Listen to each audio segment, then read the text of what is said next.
I mean, is he going to be here long term? We really don't know, but yes, sir, there she goes. Hello and welcome to episode 184 of Section 138. I'm your host, Mark Colley, as always, joined by Bryson and Jacob. And Yusei Kikuchi is a Toronto Blue Jay. We knew a couple days ago that we'd be back here in a few days talking about all the news that's going down. Hasn't been the transaction frenzy we thought it would be, but the Blue Jays getting on top of it. They already signed a reliever to a major league deal. Now they get Yusei Kikuchi, bolstering their major league rotation and giving them, I mean, we're going to talk about this, but probably the best rotation in certainly the AL East, maybe the entirety of the American League, or even all of baseball. But we'll get to that, guys. How are you? Doing good, Mark. Nothing better than free agency officially underway for the Blue Jays. We know that this is a guy that the Jays have shown interest in before he chose the Mariners 3 years ago. So the fact when he declined his club option and it was announced that he was going to be going to the open market didn't surprise me one bit, or shouldn't have surprised anyone that the Jays were going to kind of revisit Yusei Kikuchi, and they did here. I mean, making him pretty much their fifth starter. The rotation now is set. We've been talking about how they've been missing probably one more name, and it looks like this is kind of like the Steven Matz replacement here. And the rotation is officially set. The depth gets better, and spring training is underway. It is a good time to be a Blue Jays fan and a baseball fan. In terms of just what the Blue Jay fans are expecting from, pitching coach Pete Walker to do in terms of Yusei Kikuchi's second half performance last year and his numbers as well. But Jacob, how are you?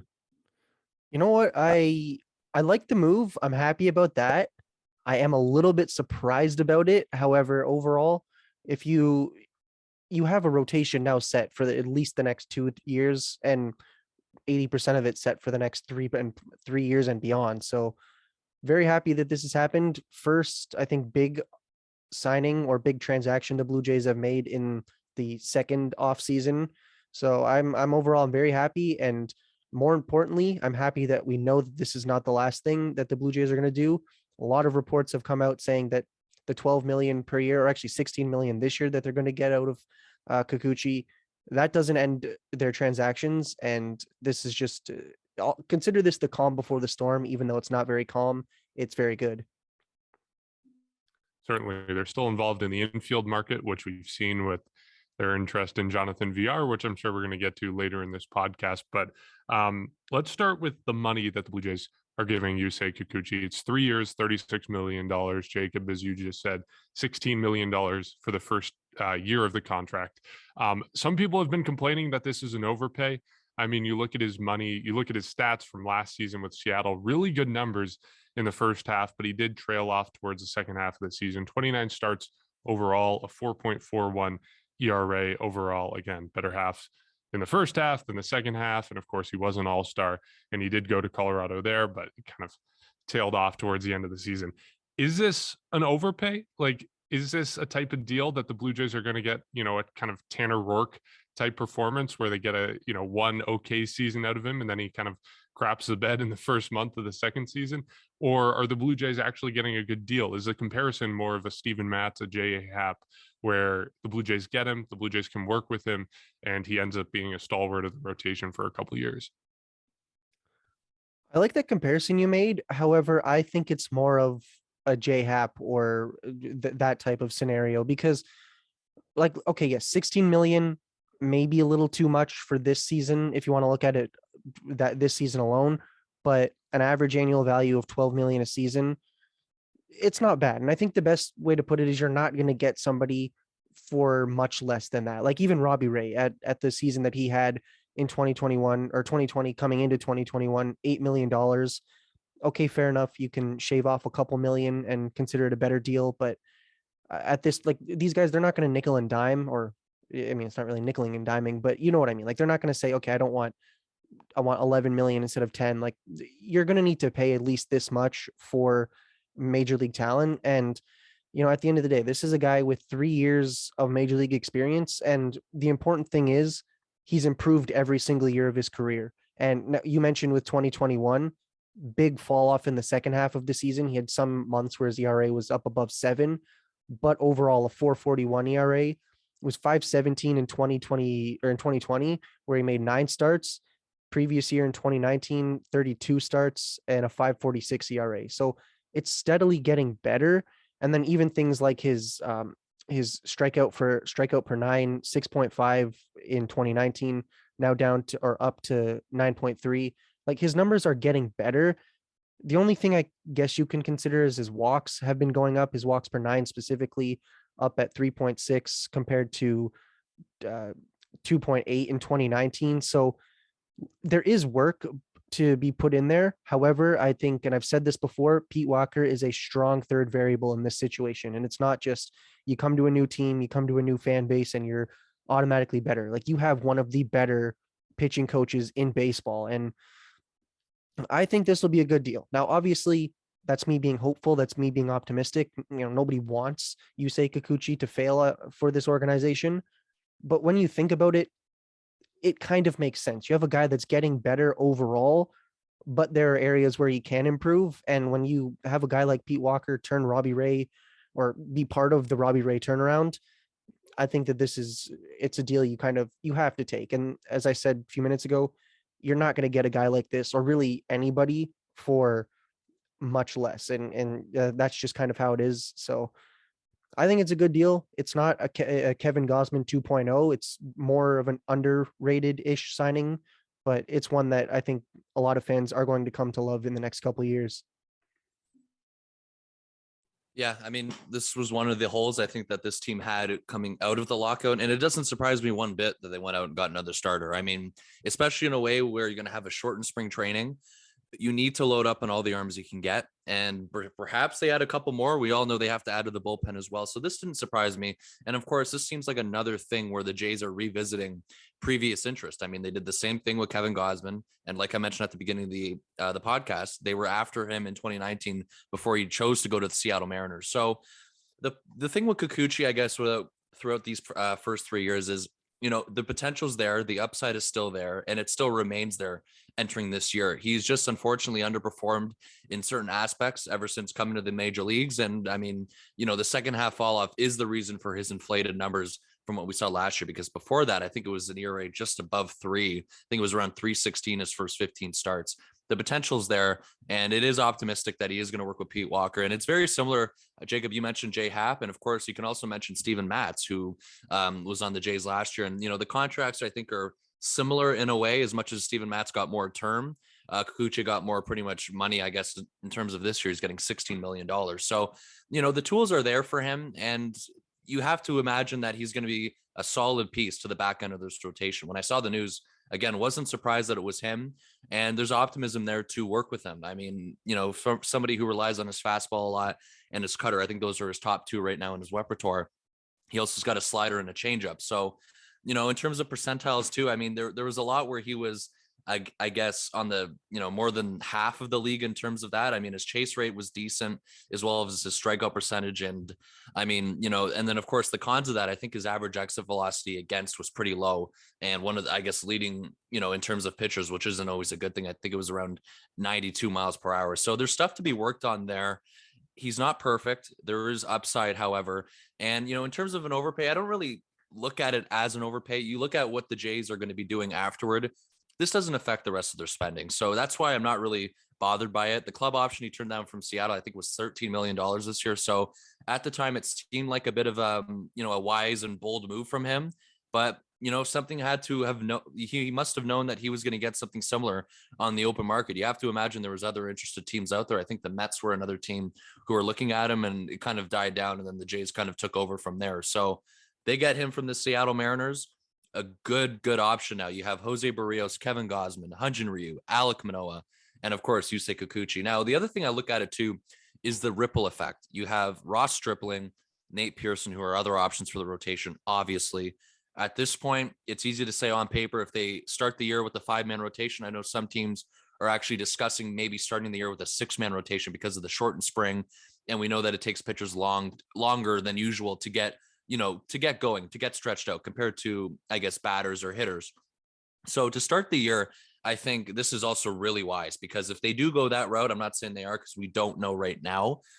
You like where you sit. You have Nate Pearson and Ross Stripling as an option. And then eventually whenever they do revert back to the 5-man rotation, that bullpen just got a lot more good in terms of depth. You have Ross Stripling, who it just felt like, there were times last year where he felt more comfortable coming out of the bullpen at times. I know he was kind of raffled by injuries a few times, which also threw him off. So he's somebody that you can probably rely on as well in the middle of the bullpen. Nate Pearson, though, late in the game, coming out of the bullpen, that's scary for teams coming out of the bullpen with pretty much his potential. We know the question marks with his health. This is another reason why I think they did that. They're loading up on depth, and you can't blame them for that because the bullpen is still something that they need to improve on, as much as the rotation now is definitely top within the American League. I mean, some people are saying that, obviously the AL East for sure.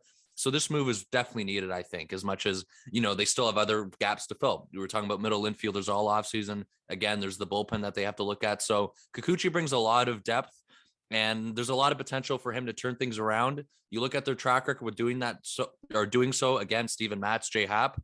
You should be optimistic as a Blue Jays fan. And because the contract isn't going to affect their future spending, I don't really look at it, as much as you can make the debate, it is an overpay. It doesn't worry me to clarify that. So that's why I'm really excited to see what Kikuchi does. And it's a solid addition, in my opinion, too, because the market, I think, for starting pitchers was always thin coming out of the lockout as well. The hitters, on the other hand, is a little bit of a different story, which is why there's so many other options out there. But for the starting pitching, that we knew the market was thin. And that's why I think going back to Kikuchi, somebody who the Jays have previously shown interest in, not a bad move at all. I'm a fan of the signing. I'm glad they didn't go past 3 years.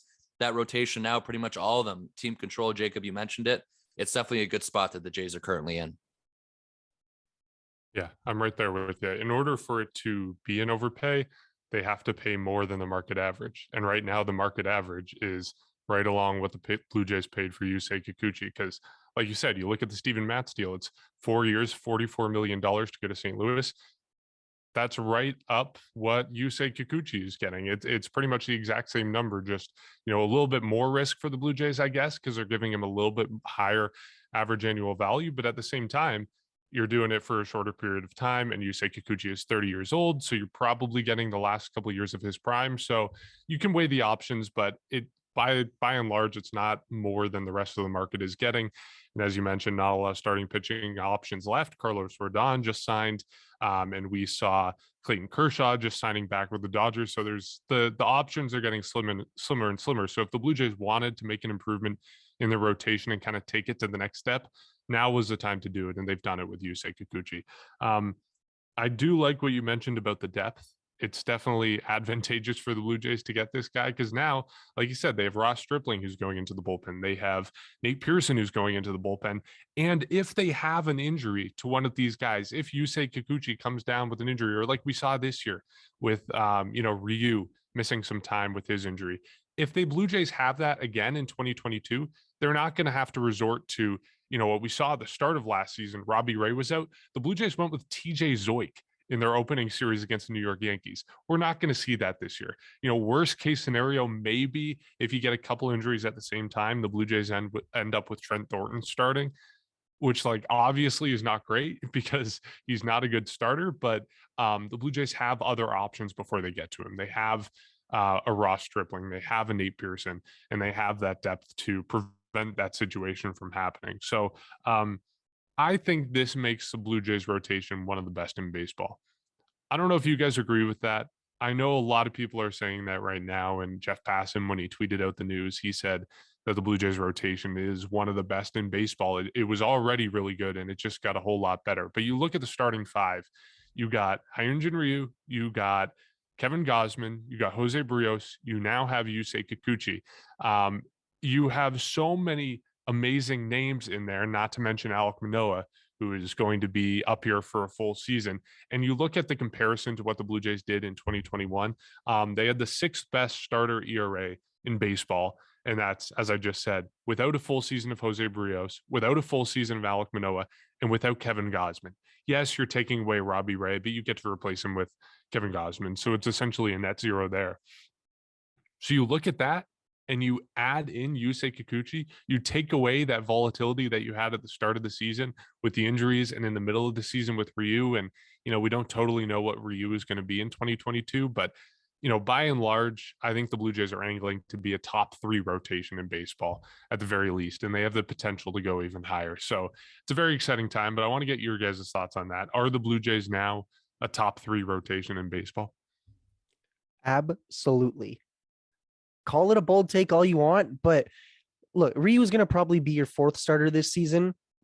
Unfortunately, but the thing is, he easily could fit as a number 2 or number 3 guy, most likely number 2 guy on any other rotation. And if he's your fourth best starter, I think that proves that you have a dominant rotation. And now the thing is, there's no guarantee Kevin Gausman's going to be as good as he was last season. No guarantee Manoa is going to be as good. Brios, I think it's fair to expect similar or better performance. So I'm not going to say that the rotation it's not set in stone. Like, yeah, there are things that might need to be seen before we can fully gauge it, but based on projections alone, I think this is easily one of the best and deepest rotations and really pitching staffs in all of baseball. And what killed the team last year, and we discussed this at length, it was that period in April, May, and early-ish June when they had 2 guys in their starting rotation. Their bullpen was 90% people that we had never heard of until they were first brought up. And that's no disrespect to any of the guys. It's just kind of how the business worked. And they were very, very thin on pitchers. And this season, the guys that this team has, they're the guys that were here not from the start. So maybe June and on. And those were the guys that kind of carried this team. Like even the bullpen, we talk about the rotation, it's set, but you look at, Tim Meza obviously missed a lot of time. They brought in Yimi Garcia. Adam Simber missed a lot of time. Julian Merriweather missed time. Trevor Richards, obviously, he came in later in the season. Ross Stripling or Nate Pearson, Ross Stripling kind of hand in hand. But this pitching staff, like it looks good. And also having, I think it was you, Mark, that mentioned this, having Kikuchi now in the rotation, you can now put Stripling and Pearson, if you don't want to go with a 6-man rotation, you can put them both in the bullpen. And as much as I want Pearson to be a starter, and that's why I said at the very beginning, I was a bit surprised that they were going to go and get another starter.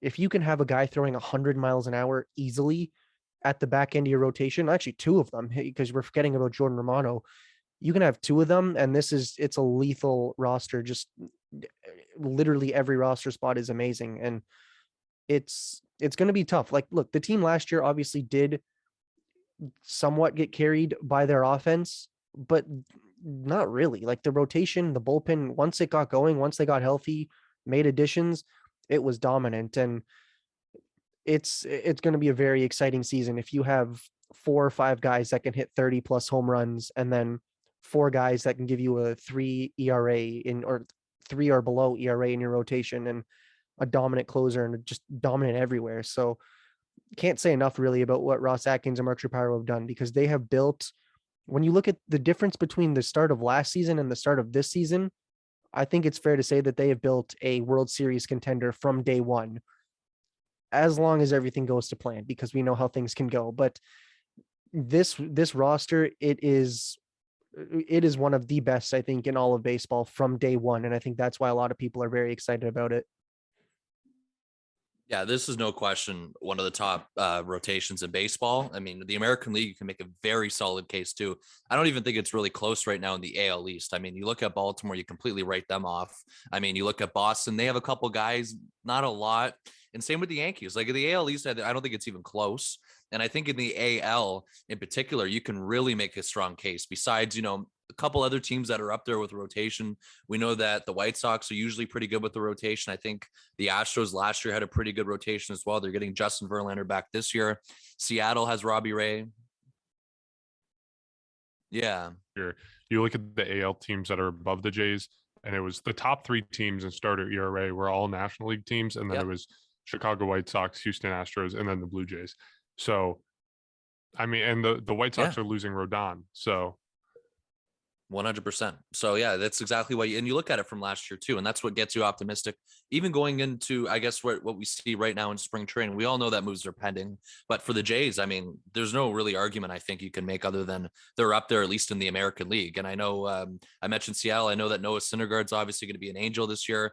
But that rotation also really depends on the Shohei Ohtani health for the rotation to be past that average mark. So, when you look at those teams, I guess those are the only teams really that you can look at and say, if you want to put them in anywhere of the same conversation to a point, that's what you do. But I think the Jays are definitely up there and past them. And, if you're going to make an argument, legitimate argument about the rest of baseball, like you said, Mark, you had the Dodgers. I know they lose Max Scherzer, but of course they still have a really deep rotation. Milwaukee's up there too. So it's going to be interesting. And I know the Mets this year, who Max Scherzer went to, they're going to be up there as well. So, in terms of it as deep as it is, I think the Jays are definitely up there. And if they're not the first, they're definitely top 3, top 4 at least. And we're assuming everything goes to plan as well and everyone stays healthy. So that's why, you look at it and it doesn't really make you hesitate at all. They're a lot better of a team entering this year with the starting rotation.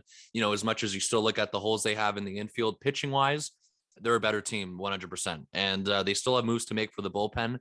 That's going to be addressed at 1.2. So, and that was the fact that was what was holding back the team last year. I mean, we started off with a decent rotation, but then the bullpen, we all know how bad that was. And, they eventually figured things out. They eventually put the pieces together. They were a game short. We know that they kind of caught fire a little too late. Now they're starting the year with this all in their hands. And the offense is still, even without the expected addition of an infielder, we know that right now is the offense as well as deep as it is right now. We're all pretty solid with it. But going back to the pitching, I mean, I think this really does put them over. And I know even before, even if let's just say they enter the year without Kikuchi and you have Stripling or Pearson as one of your fifth starters, I think we're all kind of fine with it. And I think it was acceptable to begin with. But this latest signing definitely puts them over. And that's why the confidence in all of us should be through the roof in terms of the rotation and in terms of the depth. And it's going to be exciting to see if they add any more, because I wouldn't be surprised, especially for the bullpen, they had a couple more pieces. I don't think that's crazy to assume. It's not a surety that he's on the team this year. Now that the Blue Jays have a rounded out rotation, there have been a lot of people speculating that Pearson could be on the move. We know the Blue Jays are still involved in the infield market. As I mentioned, they're involved with Jonathan VR and they have interest in him. But there's also other guys that are trade candidates. There's Matt Chapman of the Oakland Athletics. There is, dare I say his name, Jose Ramirez of the Cleveland Guardians. So there are guys that they could send Pearson away to get. Should they trade Pearson? Will they trade Pearson? Is it kind of time to say, you've had your chance with the Blue Jays, you've had your injuries, you haven't been able to make it work.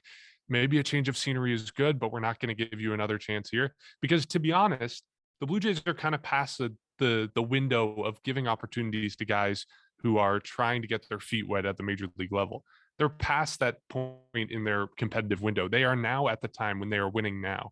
We're talking about them having one of the best rotations in baseball, one of the best lineups in baseball. Bullpen needs some work, but we're talking about them being one of the best teams in baseball, or at the very least, the American League. So they're kind of past the window of giving opportunities to someone like Pearson. Is it time to trade him? Should the Blue Jays trade him? Will the Blue Jays trade him for someone like Jose Ramirez and Matt Chapman?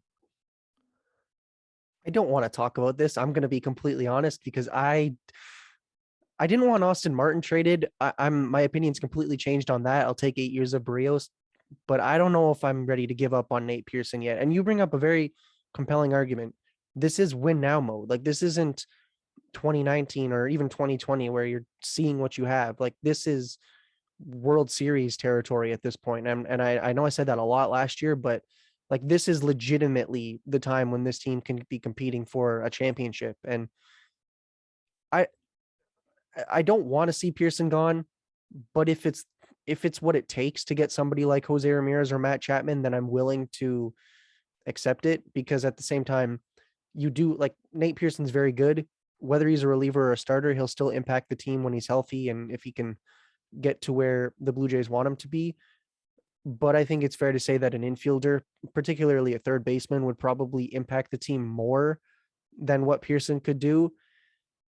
And so that's why, you don't want to see a guy like that go, somebody who is or was expected to be one of the top prospects or top pitching prospects and in really all of baseball. You don't want to see that not pan out.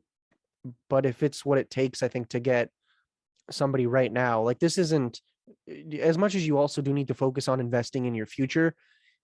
If in order to win now, you need to give up a little bit from your future. It's something you have to consider. Also, I think what else we should mention, what else is part of that deal? Because if it's Pearson, I don't know, Gurriel, Kirk, and a top prospect, then maybe that's a little too much. But if it's, for Jose Ramirez, that is, but any kind of top player. If it's Pearson instead of, say, a top prospect, fair enough. I think at that point it's fair. But if it's, Pearson and then three other guys or two other guys that are part of your current roster, and then another guy that's a highly ranked prospect, then that's a little too much. But if Pearson's like that deciding factor to say, we want this guy, and then you are like free to make this trade, probably something the Blue Jays should consider. And it's not because Pearson's been bad for them. I mean, it's not panned out for him and the team the way that they've expected to, but you're kind of at the point now where if you want a top infielder that's going to impact your team right now, it's probably going to come at the cost of Nate Pearson. And so I think for a lot of Blue Jay fans that might have the same opinion as me, they don't want to see him gone. You might have to start considering it, because this team, it's winning now. And if winning now comes at the cost of, unfortunately, Nate Pearson, you kind of have to consider it. Because also, as Bryson, you mentioned to us earlier, Jose Ramirez is not a free agent after this season. There's a player option. So if you trade Pearson, you get Jose Ramirez for, I don't know, 2-3 years, something like that, or a club option. Thank you for correcting me. If you can get him for 2+ or 3 or 4 years, that's something you absolutely need to consider. So we might be getting to the point where we come back here and talk about Nate Pearson being gone and being indirectly being part of the success of the current team by adding to it.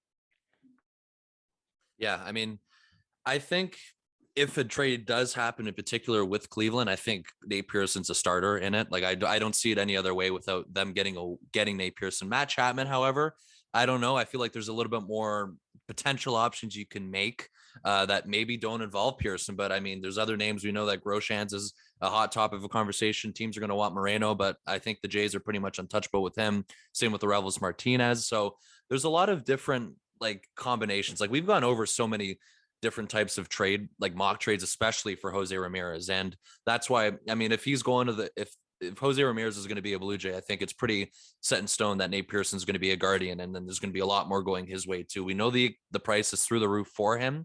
And that's why I think, if they ended up doing the move, I think I've told you guys this way before the lockout, is that I was fine with it. And I know a lot of people are kind of expecting that to be the case if there's a trade that Pearson's going to be involved. And I think the deciding factor too is what else would be in that trade. And then of course, that's when you can start, figuring it out if you really like it or if you really don't like it. So I just look at it from a way too.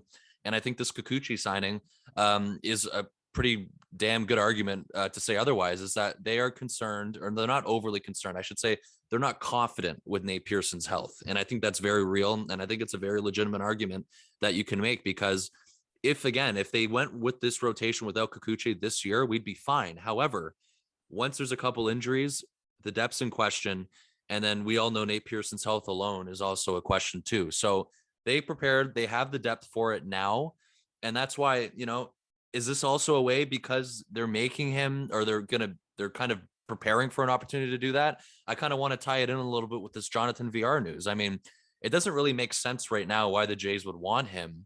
But if you look at the bigger picture, a lot of people are saying, and I don't think it's crazy to assume either, that they're really loading on depth even in the infield because of a potential trade. You never know. And we went over so many names. Jacob, you mentioned Gurriel. I know we've mentioned Biggio at times as well. We've mentioned Kirk.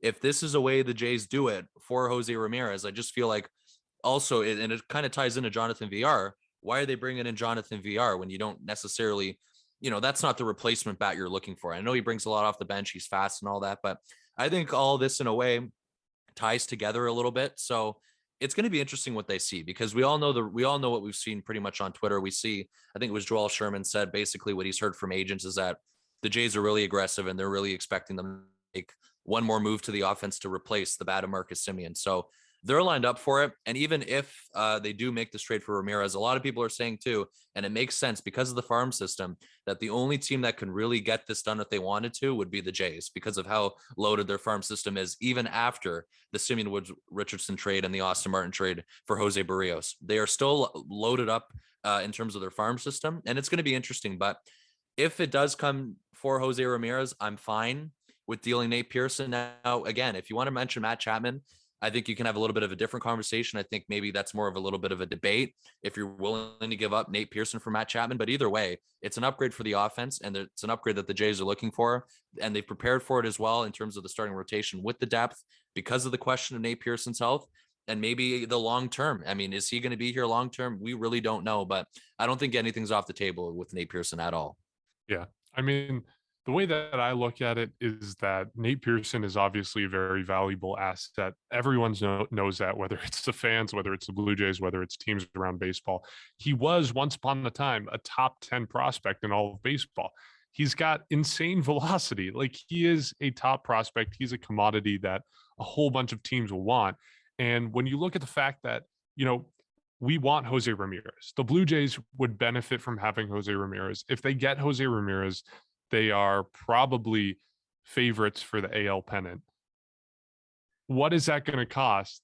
And I'm happy giving up Pearson because of the additions that Jose Ramirez is going to give for this team. So that's the way that I look at it. And if giving away Pearson saves you from trading someone like Gabriel Moreno, or saves you from trading someone like Orelvis Martinez, or even Jordan Groshans, I am all for it. I would rather bet on those guys who are younger, who are ranked highly in the MLB system, than someone who has had his chance in the majors, hasn't totally panned out yet, but a little bit more of who he is. You can bet a little bit safer on him to say, okay, I think we can pin him down to this guy who's got this high potential, struggling with injuries, might not totally pan out, versus Gabriel Moreno, which, we don't totally know what he's going to be, but, the sky's the limit for him, and he's one of the top prospects in baseball. So I would rather keep, hold on to those properties and hold on to those players instead of holding on to Nate Pearson when we already maybe kind of know what he is. Again, there's a lot of uncertainty here, but I'd rather hold on to Moreno or Elvis Martinez, Groshans, those kind of guys,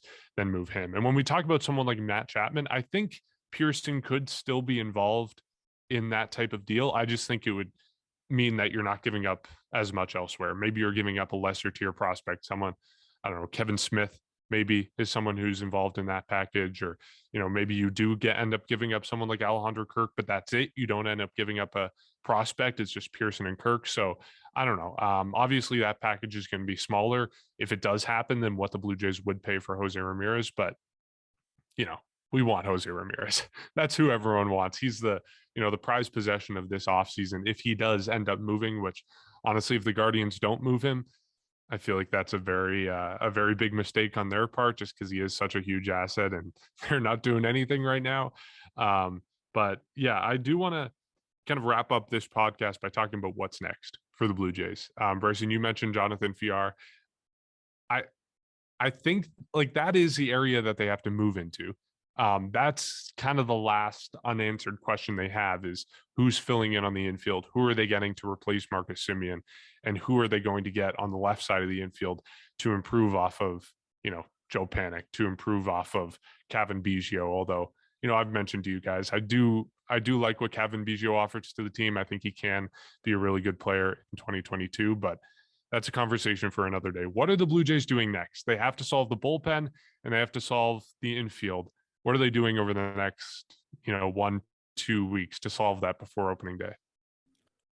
I think priority number one has to be an infielder. And here's the thing. Jonathan Villar is not bad. Last year he had 454 at-bats, 249 batting average. Not terrible. But here's the thing. I don't think that he is, say you acquire him, I don't necessarily think that he was with the Mets actually all of last season, I should mention. So I don't necessarily think if you bring in VR, I don't think that that's worth what you're going to give up, and whatever it is, like say you sign him, it's not worth it, or the improvement that you're going to potentially get over Biggio or Espinal. I don't think it's worth it. And I'm a little bit high on Espinal. I'll be completely honest. I know people have differing opinions, but if you make Jonathan Villar your starting third baseman, I don't necessarily think that that's the right move, because like the improvement is going to be so incremental that it makes sense to just go give up a little bit more for a much better player. Now, obviously, like I said, that's going to come at a lot higher of a cost. But I think at this point, priority number one has to be just get a good infielder, a really good infielder. even if it comes at a higher cost. And when it comes to the bullpen, I have absolutely no idea. Like, I think it's for the most part set, and potentially, like, there are obviously going to be more moves, but as we've been talking about with this Kikuchi situation, it allows you to now have more guys in the bullpen that were potentially going to be in the rotation. But we see this every year. There's always going to be minor league deals during spring training, before spring training, and some pan out, some don't. Some guys, they come up to the majors, make opening day roster as a bit of a surprise to some fans, and that's probably how it's going to be. I think the bullpen's very difficult to predict, but look at somebody who can just eat up innings and just increase your depth, because I've mentioned how good I think the bullpen could be, but you're multiple injuries away from it being very, very desperate. I mean, they did add Yimi Garcia earlier. Most of the guys from last season that were good post June-ish are still here, and guys that missed most of the season because of injuries were still here. They're here, like, they're staying. And when I look at this bullpen, it's mostly what we saw at the end of last season. So just increase the depth a little bit, I would say. And I don't necessarily have any names off the top of my head, just because it could be absolutely anywhere. But I think priority number one at this point has to be an infielder. And I'm not necessarily talking about VR. I'm talking about somebody who's a lot bigger and a lot more of an improvement over the current setup, just because it doesn't really make sense to me to give up anything for somebody like Jonathan VR when you have comparable players already on your roster. And that's why I bring it up. Why are they bringing him in? Are they loading up on depth? Are they preparing for something that we don't know yet? So nothing's off the table, but pretty much what I think we should expect. And I think it's pretty obvious. First of all, the infielder, we know that. The bullpen, I think, is going to figure itself out. I don't think it's going to take, it's going to take a few more moves, but they're in a lot better of a position than they were last year, obviously. And the one thing I do wonder too is, even if they bring in an infielder who, let's just say, is a right-handed at bat, are they still going to consider bringing in some sort of lefty in a different role? I mean, I don't think that's off the table. There's lots of, Kyle Schwarber noise with that from Blue Jays Twitter. I don't know how you guys feel about that too much, but left-handed hitter seems to be some sort of fascination as well that the Jays maybe want to do and bring in. So I think you can't rule that out either. But of course, the infielder is definitely going to be at the top of the list. I mean, that's pretty much, the one thing that is holding them back in terms of, have they been better than last year? If you want to compare the rosters, the offense isn't there compared to last year, but again, it's not far off. And once they add one more move, then they're going to be well set over for the expectations. So that's what I look at. I mean, and in terms of a left-handed hitter, maybe it is an outfielder again. So, and then of course, if you got a switch hitting third baseman like Jose Ramirez, I think your problems are solved. But if they decide to go a different route, you never know. And before I give it back to you, Mark, just to give you guys some sort of comparison, the 2021 rotation entering the year: Hyun-Jin Ryu, Ross Stripling, TJ Zoik, Steven Matz, Tanner Roark. What a year that makes. And last year we were still excited for this team. You're looking at it now entering this year. Wow. We are going to be amazed with what they do this year as a starting rotation. I can't be more excited for that. So free agencies only happen, I think, for a couple days now. Spring trainings happen for a couple days. We still have a lot of chaos ahead here. There's a lot of movement. We know the one thing, as much as the Jays have made two signings, of course, we should mention they brought in Andrew Vasquez yesterday for the bullpen, a major league deal. They are busy behind the scenes. That's what we've been pretty much learning from. So expect a few more moves to come here within the next couple of weeks. I think it's pretty much a lock that they are far from done adding to their final pieces or the final touches for the 2022 roster. There's still a ton of big names on the market, not even just talking the Blue Jays, but like Trevor Story hasn't signed yet. Like Carlos Correa hasn't signed yet. Those are guys that are going to, maybe not Story, but Correa is going to be getting $350 million easy.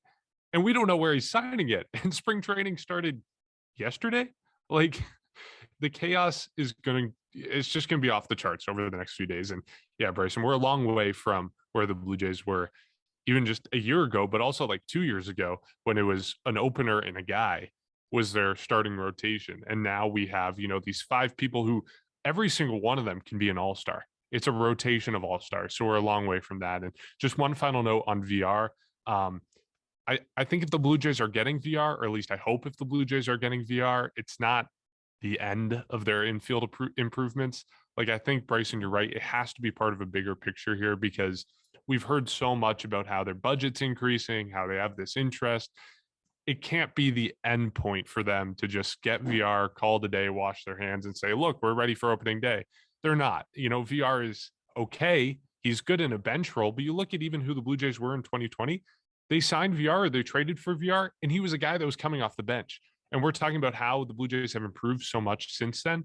You can't have VR in a starting position when he was a guy coming off the bench a couple years ago for the Blue Jays. So that's all I'll say on that. I think one bonus for VR that might help explain it a little bit is he is a switch hitter. So he does provide that left-handed bat. And if the Blue Jays are truly getting him as someone off the bench, as someone part of a bigger picture, I think it does work out for him to be a left-handed hitter, for him to be a switch hitter, for him to be able to attack from that side of the plate. But okay, I think we can wrap it up there. There's a lot happening in the world, and certainly in the Blue Jays sphere of things. And we want to wrap this up before any more news breaks. But as always, you can support our podcast on Patreon. That's patreon.com/section138pod. You can give us a rating and review on Spotify and on Apple Podcasts, which just helps spread the word about what we're doing here. And then lastly, you can stay up to date with everything we're doing on social media at Section138pod. All right, we'll catch you next week. 1-1 on Jose. All eyes on the mound and the bearded Sam Dyson. Now he comes set. Kicks the 1-1 pitch. Fly ball deep left field. Yes, sir. There she goes.